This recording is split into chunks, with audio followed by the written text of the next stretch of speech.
50-foot drops in the water, and all I could see was the edge of what I expected to be the mistake of my leg. I pressed my feet to the ground, grinding the dirt beneath me, as I attempted to steady myself. But my legs were still shaking, and my friends behind me counting down to my demise. From the edge of the cliff to the surface of the water, I would have to successfully clear multiple trees and large boulders sticking out of the water. The path to my landing was rockier than I expected. And part of it, just making it down there, was overwhelming. My friends have all done this before. Of course they weren't scared, I thought, and they wouldn't understand how I was feeling, but I was wrong. And as I stood there, I was flooded with every possible unsuccessful outcome I could imagine. From landing on my back to getting a bad footing during takeoff. Each thought left me searching for another way out. That said, I could walk out. But I think that would have killed me even more than if I had been before. The hike up had involved scaling sharp rock face. With each step, the ground would crumble, sending rocks tumbling into the water. And the slow descent produced a true sail jump into my head. And was I really even ready for something like this? I mean, I had seen my friends jump before, and that only added to the doubt that I was trying to escape from. When I made it to the top, my mind continued to pace around and around, and I couldn't just focus on one thought. All I could do was stare out at that edge. Procrastination wiped away my confidence, so I jumped that way. As I hit the water, I was instantly relieved all the pressure that had built up before me. From watching my friends jump before me, the hike up, reduced my own thoughts, and I made it down successfully, and I could go home knowing as soon as it was. Psychologist Albert Bandura developed the concept of self-efficacy, which is an individual's belief in their ability to execute behaviors necessary to succeed. And do you know what the number one most influential force that is? It's a mastery experience. Mastery experience is when you successfully perform a task, building skill, confidence, promoting personal growth. And it doesn't have to be taking that next step physically. It can be as simple as learning a new recipe or cutting down on a bad habit. And I had many of these before, through being a cross-country captain in high school, to finishing projects with friends, or just going to the gym.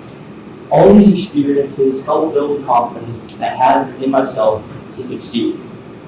However, what I failed to realize, staring down at the water, was that the confidence I was searching for was waiting for me at the bottom. Other people's abilities showed me it was possible. I knew I could technically do it, but I felt that their abilities didn't reinforce the confidence I had in my own. I mean, I'd never done this, but I hadn't proved to myself that I could. See, it might have been my first time jumping off that cliff. It was my last time with my friends before college. We drove around, heading to all the same spots we did on the first day of summer. It's that bittersweet feeling, the excitement of what's to come, the leaving behind it so much that it couldn't fully process. In fact, it's the same realization that growing up doesn't wait for you to be ready. All of a sudden, new responsibilities, opportunities, and lots of time. You were left to sort it all out. Just like that at the cliff, no amount of standing on that edge is leaving you ready. I would be moving abroad when summer had ended. In the unknown, I dreaded the unknown. What would it be like? Would I have to get a job? How would I make friends? How would I meet new people? And would the workload be too much? However, all these questions had one thing in common. They would be answered through experience. Until I boarded that plane and made it to London, I wouldn't know for sure. People spend so much of their time worrying about things that can only be answered after the fact. So much so that they prevent themselves from ever figuring out the answer. Something I hear a lot is, do it when I feel confident, or I'll do it when I feel ready. But that just creates an excuse to never commit. What if you never feel ready? So if you have that mindset, I challenge you to say this: I'll do it scared and let my confidence catch up. Because with that mindset, you'll actually commit. A study conducted by the journal Cross-Cultural Psychology on the regrets of action and inaction found that 83% of all of the regrets in the survey were the inaction provided.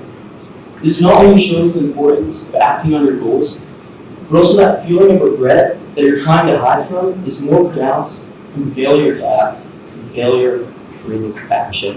If I was younger, what if I hadn't given up on that dream I once had? What if? You see, back at the lake, I didn't just jump. I acted. And by doing so, I eliminated that possibility of the what if and promoted my confidence, my skill, and personal growth. Could I walk back down? Yeah. Would that have been safer? Probably. But where's the achievement in backing down? And sometimes playing it safe can be the most dangerous thing you can do. Because you can spend your whole life growing up, and unless you start actively participating in it, taking those opportunities, you won't build your character.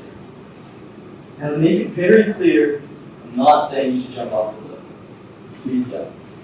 What I'm asking you is, if you're currently standing at the edge of something, don't ask if you're ready.